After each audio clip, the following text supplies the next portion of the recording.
Welcome to ModCast, an official podcast of Apolyton Civilization Site. Wouter Snijders, Ken Ferland, Tony Kiehl, Velzi.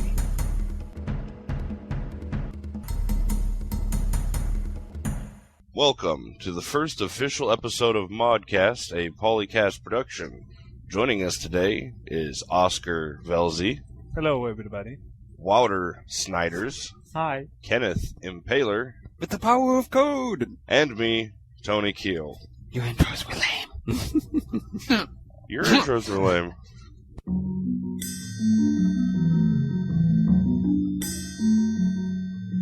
Here's what's been making the news in the Civ community. In the news today, we discussed the next-gen PolyCast and ModCast, and the Firaxis modding contest. So, I'd first like to say in our first topic, which will be the next-gen PolyCast, a great thanks goes out to Dan from all of us on this panel. Dan, thank you. Yep. Round of applause. Yay, shiny for me. So, Dan, tell us the story of how you basically came up with ModCast. Because it was your idea, if I remember correctly. I think at least one person would disagree with that, actually, that I came up with the idea, but I could run with that. Yes, take all the credit, Dan. Well, you see, originally it was going to be, as you said, call it ModCast. This topic that we had on PolyCast in the first season called ModCast said that it wanted its own show, and then the Senate wanted its own show, and the Research Lab wanted its whole show, and it was just getting crazy, so I went, nope! And I said, we're just going to take the ModCast name, and we're actually going to talk about modding, so we stopped confusing our audience. That's good. And that's the truth. I mean, it was getting crazy. Like, who wants to listen to a lab cast or a send cast? And then with the workshop, I mean, then it was going to be called a work cast. I mean, there's absolutely no work involved here, so we couldn't be lying.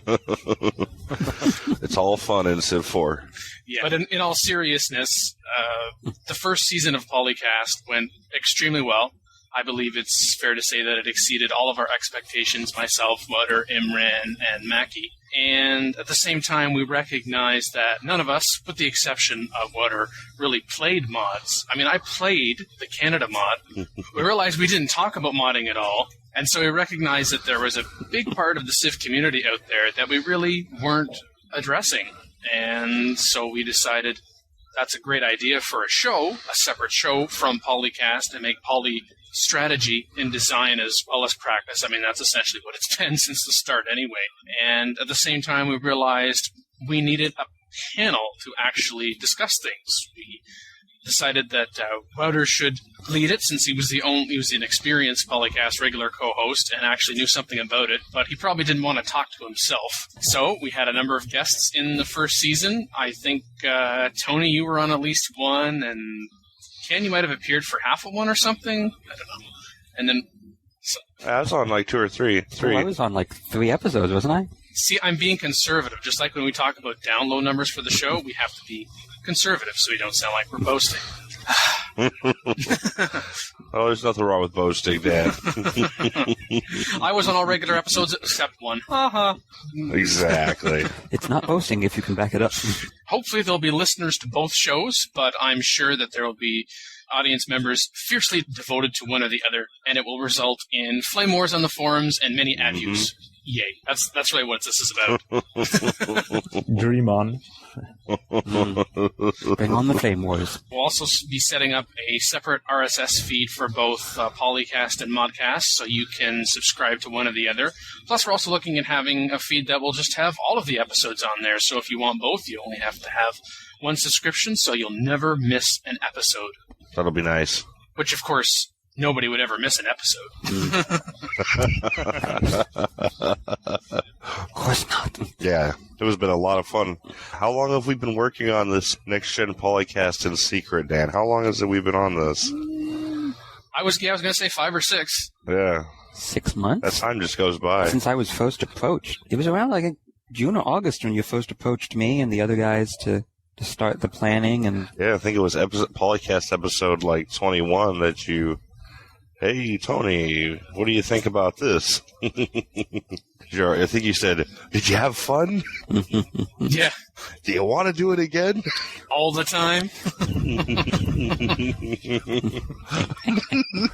Then it took us a while to get the whole panel together. We had some people had to drop out for, family situations and things or this, that, the other, not enough time, et cetera, et cetera. We won't mention who these people are. They were great enthusiasm from all of them, but it just didn't work out for them. And we'll have them as guests, definitely. But now we finally got the whole panel together, most of the time at least. If we can remember what time of day to show up. There's 3 different continents represented by ModCast. Yep. Continental roll call. We got North America, me and Ken, and we've got South America for Oscar, and then we have Europe for Wouter. Dan, talk a little bit about what the scope of ModCast, what you see it doing in the PolyCast community. And then we'll do our best to bastardize your vision. First and foremost, talk about mods so I don't have to pretend like I know. That's good. But really is kind of what I was getting at before, which was simply that by offering ModCast as a separate show dedicated to modding, we're recognizing and not just saying that we're going to be covering modding from time to time. I don't even pretend to know what's involved very much in modding. And so I will be listening to this show on a regular basis. And first of all, to criticize Tony's editing. And oh no, that's not the reason.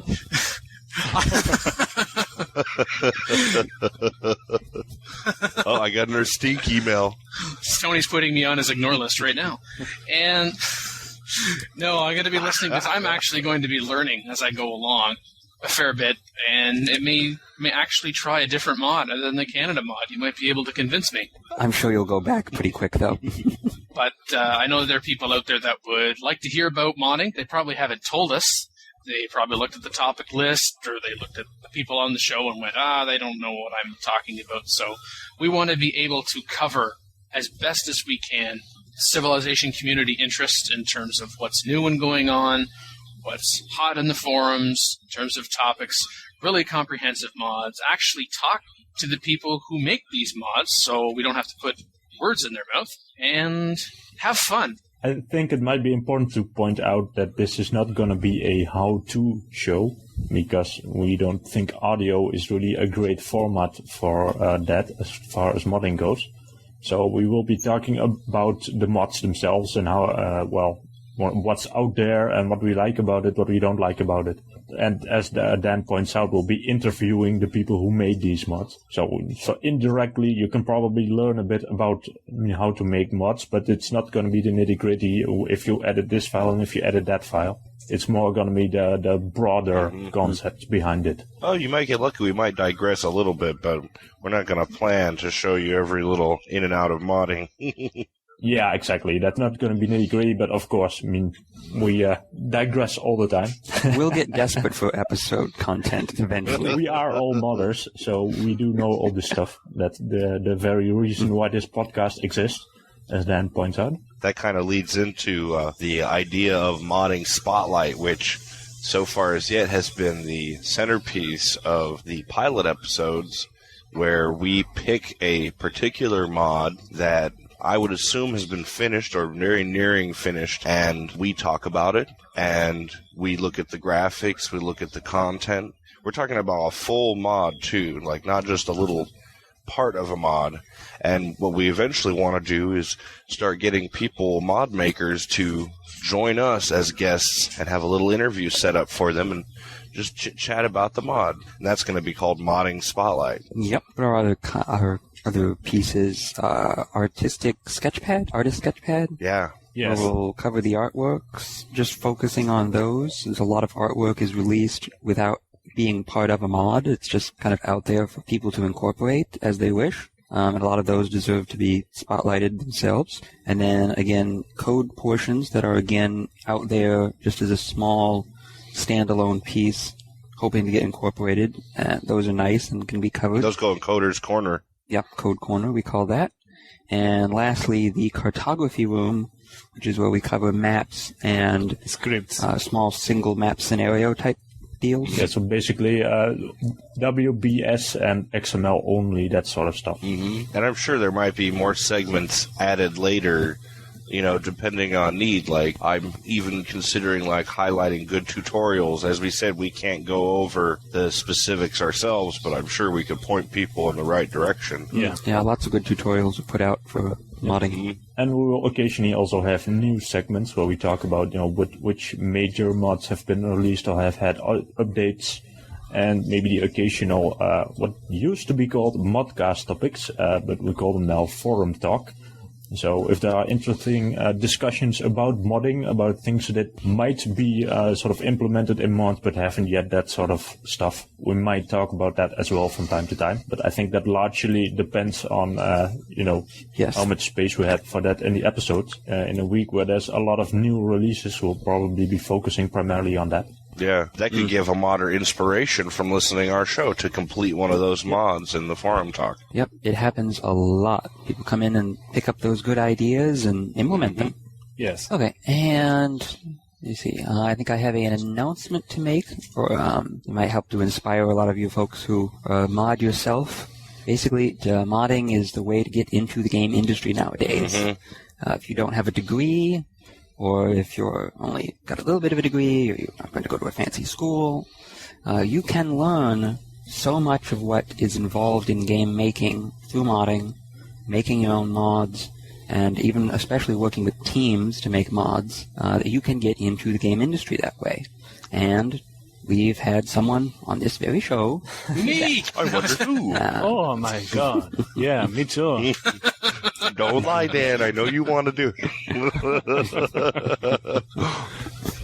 No, it's Kenneth Impaler WRG himself. Yep. Moved to Maryland about back, beginning of November, and started with Firaxis. I'm just a temp right now, kind of a temp intern-ish thing, working on some secret projects that hopefully you guys will get to play someday. Which, by the way, congratulations. Yeah, congrats. Congratulations. Thank you. Do I detect a hint of jealousy in your voice, Dad? No, of course No. not. Ken sends me all of Firaxis' secrets on a daily basis. Oops. Ooh, Not anymore. that's juicy. Interesting. I'll just edit that whole part out. I got recruited into Beyond the Sword about halfway through the production process. Recommendation from some other mod folks who were working with him, and got some code into the game before it shipped. That was pretty slick. Then it was also right about that same time, started up with Dan on the ModCast, and then I actually started on the Firaxis too, and here we are. Yes, but let's talk about Oscar's project as well. I mean, because that's got relevance to the subject. Yeah. For those who don't know me, my name is Oscar. I'm also known as Elhoim in the forums. I created a mod called Better Ship Scale, and also worked as a texturer for the ethnically diverse units mod. Which I coded. Yeah, many of the textures got included in Beyond the Sword, and I also helped in the development of Ryan's Wall of Civilization. And right now I'm working as the lead artist of an indie game called The Age of Decadence, which is, an RPG with turn-based combat. Perhaps C players might like it, so check it out. Yeah, it looks pretty cool, actually. Thanks. Oh. It's a shameless plug here. Oh. Shameless plugs. When I first heard that name, I thought that had something to do with chocolate. I was sorely disappointed. Oh. No.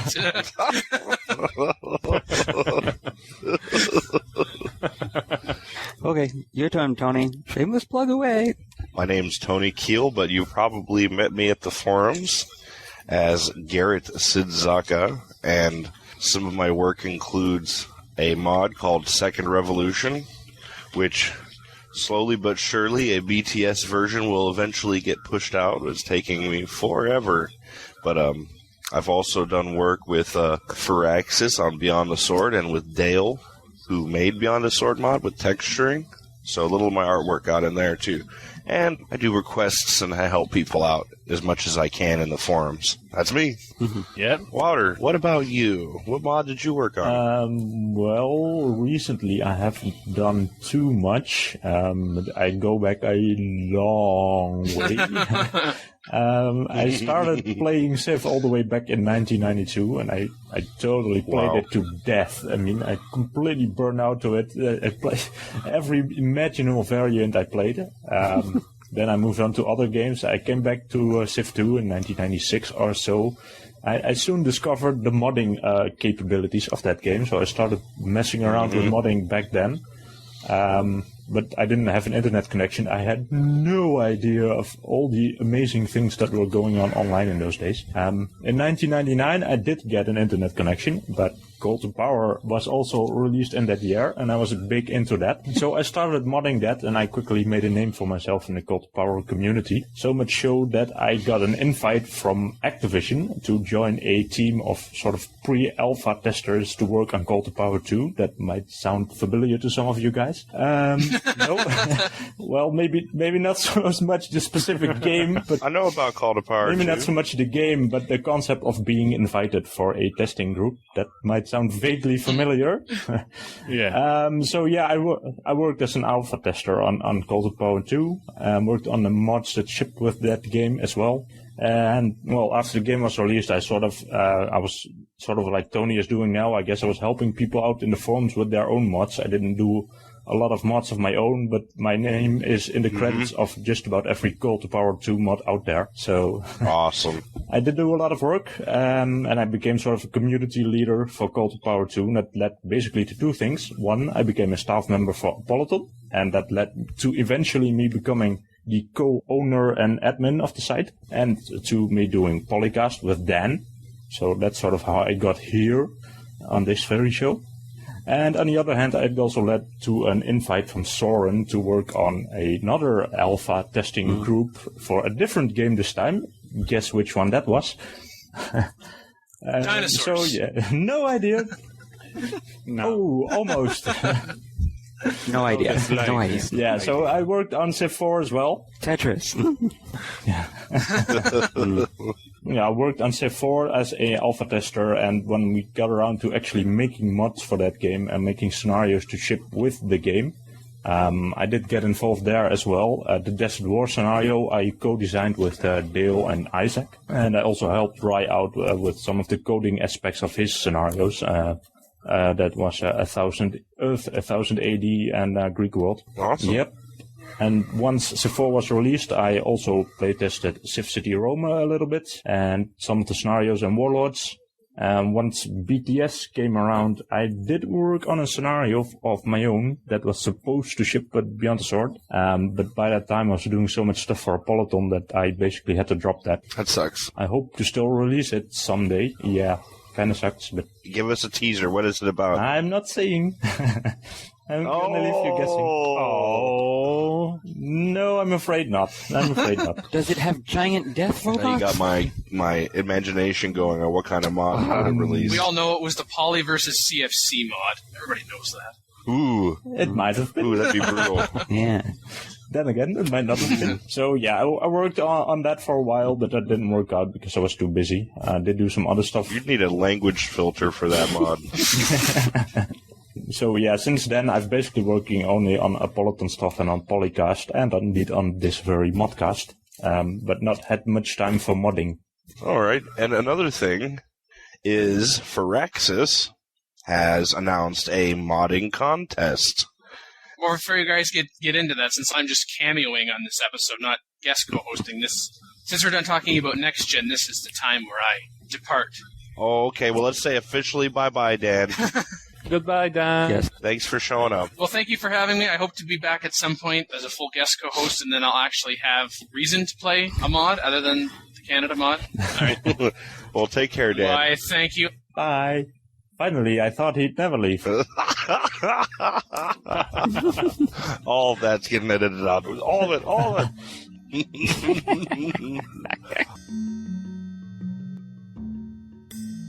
The Firaxis modding contest released, a couple weeks ago. What they're looking for is best in-game asset, which includes art, units, buildings, or wonders. Best world builder scenario, just a map file, no mod attached to it, just a map file. Best map script, which would be a single py file, .py, which is a Python script. And the last topic they have is a best educational mod, and only teachers or students or schools can submit. And the prizes for the contest for the first 3 categories I mentioned, I believe, is a new freaking computer. And the best educational mod, while they don't get a computer, they get like 30-some-odd copies of Civ for their classes to use the mod. And I believe this contest started December 23rd and ends February 18th. It says here that the computers are notebooks and a laptop. Yeah, and they're Dells. They're Dell XPSs. Which are awesome systems. Oh, are they? They're really, they're top. Yeah, I want one. I don't know. Let me see here. XP. I thought it was the top-of-the-line gaming systems, if I'm not mistaken. Oh, it's a laptop. The notebooks are really different systems, but there's basically the same brand. But there's also the best you can get for gaming, I think. At least under the Dell Did they brand. say what model XPS No, is? that's kind of the problem. You don't know exactly what it is. Because there's one here with like dual NVIDIA 8800 GTXs. I'm like, oh my god. Yeah, Whoa. that's the sort of system you have to think of. Let's see. I went over all the good parts of the rules, but let's go with the other part of the rules, which is who is allowed to submit to this mod. And I'm getting to the rules here. Eligibility. I guess that you have to be a good modder. That would be a rule, no? Well, that would be the first idea here. But the contest, quote, the contest may only be entered in or from the 50 United States, which is not actually true, and the District of Columbia, excluding Arizona, Maryland, North Dakota, and Vermont. Unfortunately, that excludes me. In fact, none of our panelists today, Exactly. none of our panelists. No one here is allowed to participate. Yes. That's because I'm from Arizona. Wouter and Oscar are from outside the United States. And, of course, Ken is a Phyraxian, so I don't think he can. And I'm in Maryland. You're double. Wow. So that's the part we didn't like because a lot of modders and in the modding community are from various disparate parts of the globe, and it's not just all about America, USA, rah, rah, rah. It's about everyone who likes Civ throughout the entire planet contributing to the community. No matter what dinky country they may come from. Yeah, exactly. And I've made more friends in the Civ modding community outside of this border than in anywhere else I've ever been on the net or in real life, you know? It's very international. It's probably at least half Europe and half the U.S. and, well, then, of course, other parts of the world. But still, like, Europe has got to be at least half the market. It's at least as large a portion as the U.S. But if you are able to submit, you should. Submit some to that. You get a free computer, heck. Yeah. And I get to check out your mod. Yeah, it's great if you can participate. Yeah. Unfortunately, a very large portion of the people listening to this probably can't. Mm-hmm. But, you know, that's how these things work. It's all legal issues, of course. Yeah. Firaxis isn't out to get the people who don't live in those 4 states or in the rest of the world. Blame the lawyers.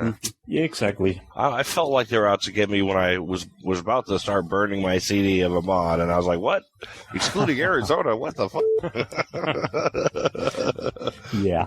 Well, and on top of that, there's another major restriction, and that's basically the content itself. I mean, you can't send in full mods. You can't send in anything that uses Python or SDK, except for map scripts, but that's there's only a few mods out there that do map scripts. Yeah. So, yeah, I mean, the Fall from Heaven mod isn't eligible. Second Revolution isn't eligible. Anything Dale has done isn't eligible, even aside from the fact that he's from Australia. But you know, most of the good mods out there aren't eligible for this contest. There's just not a category for them. Yeah, well, one of the issues, though, is almost all those big mods are team-made, and it's probably harder to break up a prize between a team. I mean, they're going to give everyone a laptop? I mean, that's, you know. Yeah, that's part of the problem. I think part of the problem is also for the people who have to judge this. They already put down on the rules if there's a team leader gets the laptop. Oh. The guy who's the main honcho. So if it was Road to War, it'd be Dale. If it was Second Revolution, it would have been me.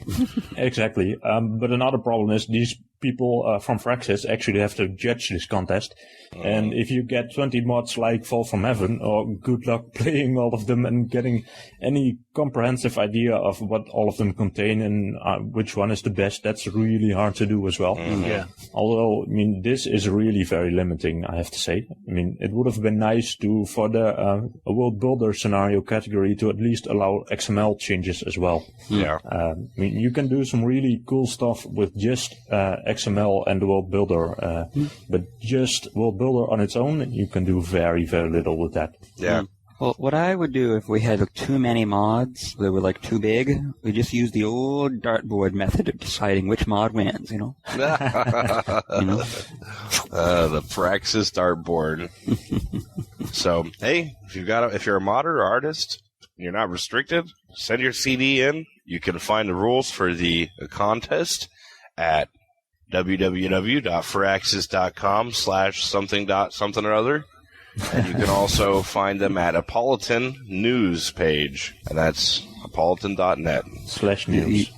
I can tell you the real address. The address is www.firaxis.com/community/modcontest.php, but I'm sure we'll put a link in the show notes. Goodies.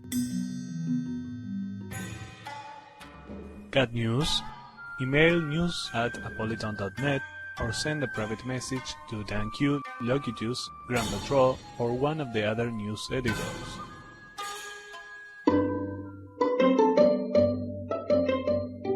Artist Sketchpad, where we discuss graphics and artwork from the Civ modding community. Today, in our show, we talked about the realistic George Bush leaderhead made by my friend Tony, and a necromancer unit for Civ 3, a great unit. I am looking at his bushness himself right now. Our faithful leader. Screenshots of. Mommy, I'm scared. Oh yes. Tell us, Tony, how you made this leaderhead. You know, actually, I had just been like sitting there. I'm like, It took a lot of courage, for starters. yeah. Well, no, actually, I planned on not releasing it. I planned on just messing around for fun with it, and I'd just throw it in the garbage after I was done. But I ended up taking his presidential picture and using feathered cutout techniques and stuff like that. I took the picture and pasted it over Roosevelt's face. Now, I'm surprised you can't even really tell that was Roosevelt very much. With a little bit of mesh editing, I managed to widen Roosevelt's head, because apparently George Bush has a very thick head. And I also enlarged his ears, because apparently he's got big ears. And It's to hear about the problems of the world. They need to be even bigger. yeah, they need to be. Well, I didn't say they weren't stuffed with wax, but they're big. The hair also looks good too. Did you do anything there? Yeah, I just took samples of his hair and then just toyed with them, smushed them left and right, and it was really hard to get his hair to come more down than Roosevelt with the receding hairline.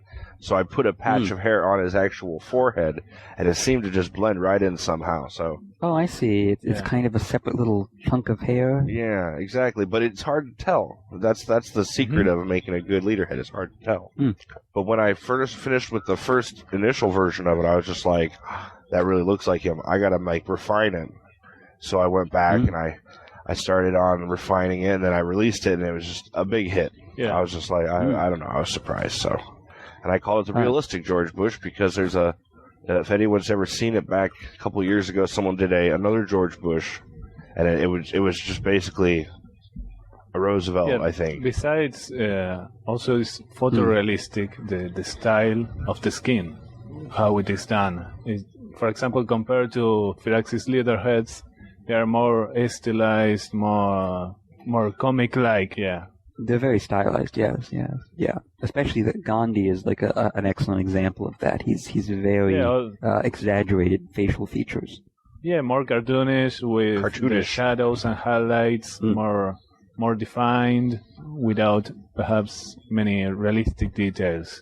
So it's realistic in both ways, because it looks like him, and also the the skin has a realistic look. It should, because I just peeled it right off his picture. Oh. Yeah. You took the skin directly from Bush. Did you manipulate the animation The animation... or anything? Well, there's a funny story about that. I don't really change the animation, but I work with the existing animation. However, my first initial mesh, I don't make my own meshes, but I edit other meshes. The first mesh, when he would make a stink eye when he's mad at you diplomatically, and I think Roosevelt kind of arches his eyebrow. Well, he leans in and arches one of his eyebrows. And when Bush did that, his eyeball popped out of his face. His eyeball would bug out completely, and I was like, "Oh man, that is bad. That is not good." It's really well, it depends. It was really creepy, so I went back there and worked on it a little bit. But yeah, it could be troublesome to get the animations to work perfectly, especially with the people who are doing rigging out there. But this wasn't rigging. This was C. Rowland's method of leaderhead modification, import, export with NIF scope. So it went well. It went beyond well. I didn't even realize what I just made until I was like, "Oh my god, I can't believe I just made that. That was great. Awesome. I'm going to release it." And I plan on releasing a shaders version because one of my friends knows how to make shaders, edited leaderheads, and I'm going to try to get him to... Yeah, because I need one of those. When my video card does not... I have to use the non-shader, and 90% of the leaderheads that are made out there, people skip that, and I get a big blank magenta face gosh. looking at me. Or they're just invisible. Well, no, they should have gone back in there and put it the same model for both versions, but it's just however a modder feels like doing it. But yeah, I do want to do a shader so you can see a sheen of sweat on his forehead. Ew. Wow. Slick. Okay. Oh yeah, and the thread, of course, somewhat turned into a flame thread. But what could you expect? I totally cannot see that happening. I think someone said George Bush didn't declare war on anybody. The Congress did. Okay. All right, let's see here. Let's continue. Next piece of art. Yes. Necromancer. For contrast, we have a nice good piece of art. Oh, this. No, good is in what the character Oh yeah, does. well this is a necromancer. A necromancer is easily better than a president. Yeah, yes. One of our pieces of artwork is the personification of evil. The other is A necromancer.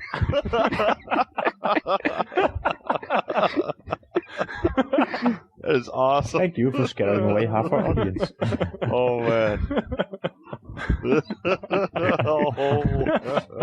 We're not gonna have much of a show left, I hear.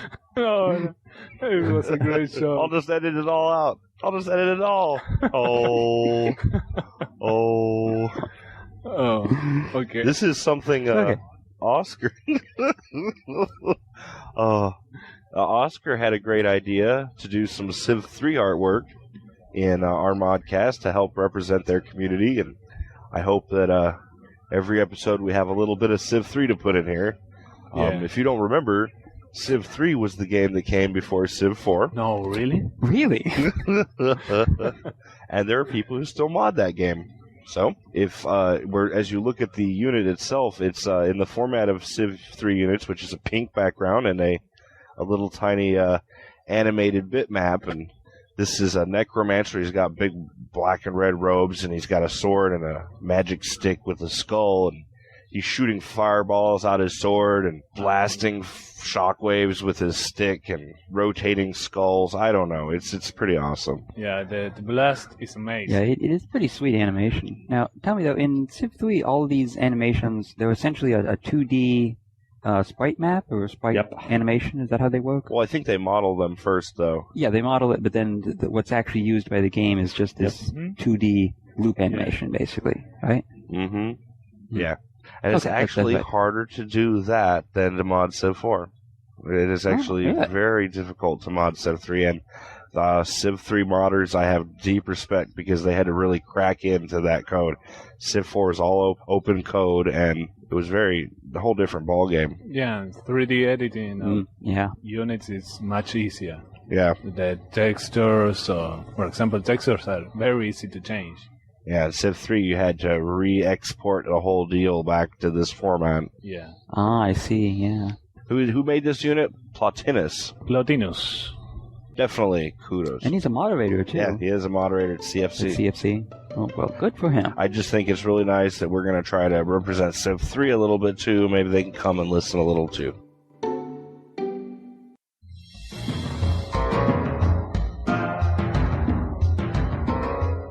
Welcome to the Code Corner, where we discuss Python and SDK mods. We have Dale's combat mod today. Has 3 parts to it. Scorched Earth effect running off battles, bombing runs for planes, and the Civ customizer. Yeah, Dale's combat mod. By the way, I just released a tiny snippet of work for that mod, but like 2 days ago, in between editing stuff, and he didn't have buttons for his bombing run. I did the bombing run buttons. Oh, excellent. Oh, you gave him the bombing run buttons? Good, good. The bombing runs is just awesome. You can take a plane and you can bomb boats in a harbor and buildings and stuff you can't do. I don't know how he did it. I mean, you might have an idea, Kenneth, but... Oh, well, he had to get into the SDK and modify and create new air missions, basically. These are new missions that have been created in the mission profile, and then it fires off the effect. And it's very complicated to do missions. They're one of the hardest things. I've tried to do it myself. Did some for spies, and it's not easy. But blowing up buildings is obviously, I think, the forte of planes. I mean, you're sending bombers over to level everything in a city, you know. But you can blow up just the factories with Dale's mod. You can just bomb factories. Yes, it's precision bombing. Mm-hmm. And you can even, I believe, I think he just released this version, but you can bomb what they're building. You can click a button, and your airplane will try to knock hammers off of what they're trying to get popped out. Yeah. Oh, the current production. Oh, okay, Yes. I like that.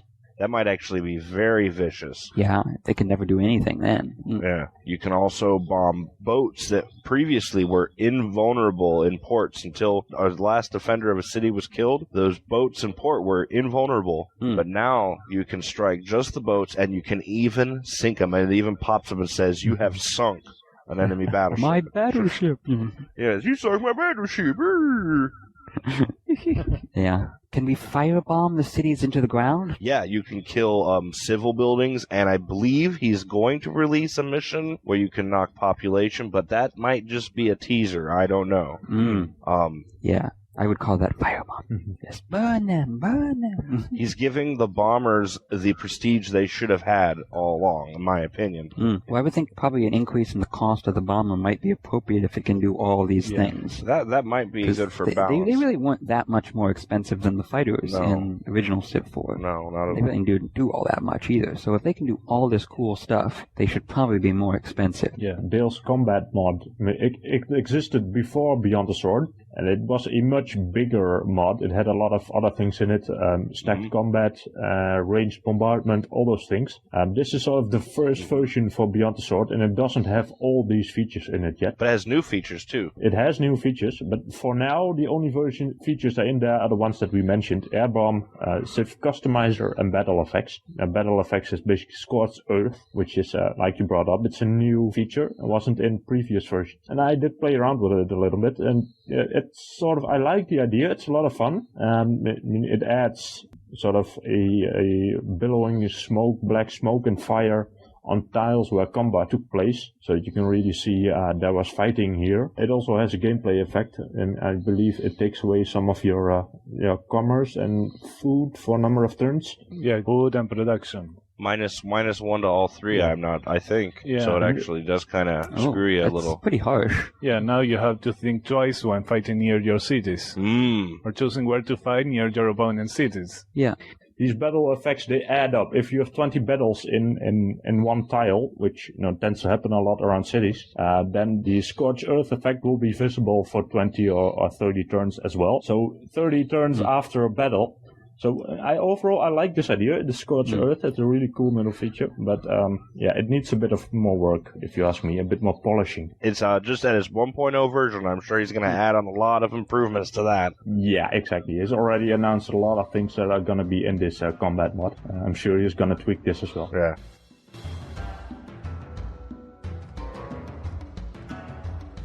The Civ Customizer allows, when you start a game, to select your unique units, your starting technology, your unique buildings from a list of all the Civ choices, traits even. You build a custom Civ, and you add the graphics and units and buildings as you please. Adds a little replay value. This is something that a lot of people have asked for, and it's also available as a separate download. So I think a lot of people will be interested in playing this, even if not as part of the combat mod. It's a really cool feature. A lot of people have asked for access to implement this, but they didn't, so Dale did it instead. Well, this opens up every conceivable option that I can see of. You can give yourself a lot of text, you can give yourself a little bit of text, give yourself more traits or less traits if you want to make it harder. Like, I want to have only one trait, make it really hard for myself. Yeah, the unique units and buildings was really cool. I gave myself every unique unit and every unique building in the game and played with that, and that was a lot of fun.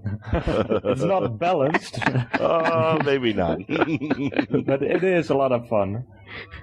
Oh, so you can win at deity level now, huh? That is a lot of fun to play with. I think this is a really cool mod that a lot of people will enjoy. Even a lot of people that might not be inclined to download mods normally. This is absolutely something to look into. I'd like to say that a further version of Civilization to come out should definitely have an idea like this. Exactly. Yeah, like I said, a lot of people have asked for this, and I think Firaxis had the intention of maybe doing it in Beyond the Sword, but it didn't get around to it because it was too big and too complicated to make it work exactly right. Dale was already too busy. Yeah, exactly. Yeah, this is something that maybe now it's available as a mod. Firaxis will see how cool it is and how popular it will be. Hopefully. So more, maybe we'll see it in Civ 5 or in a future expansion pack if we're still going to get it. Please, another expansion pack. I want to help. I'll work for free. I'll work for free. I'll tell them you.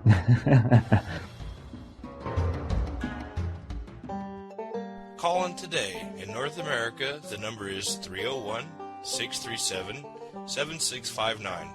That's 301-637-POLY.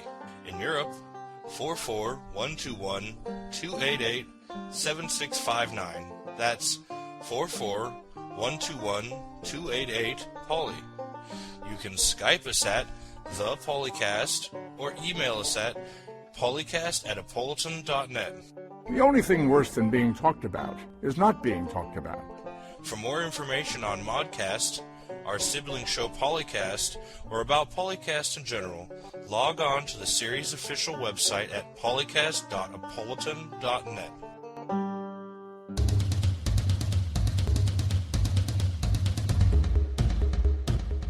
We are done. Well, we talked about a lot of stuff today. We talked about our new ModCast, PolyCast, Next Gen.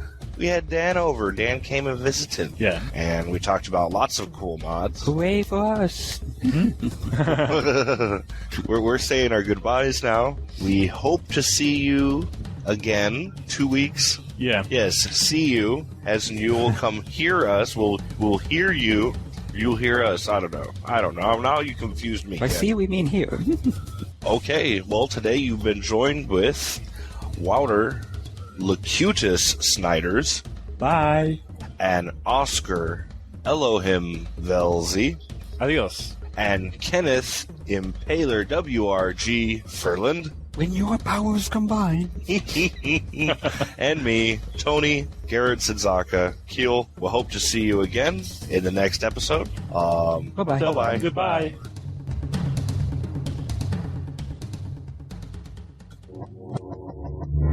Record date. January 6, 2008. Sound clips copyright Civilization 4 and the Warlords and Beyond the Sword expansion packs. Copyright 2008 Apolyton Civilization Site at apolyton.net.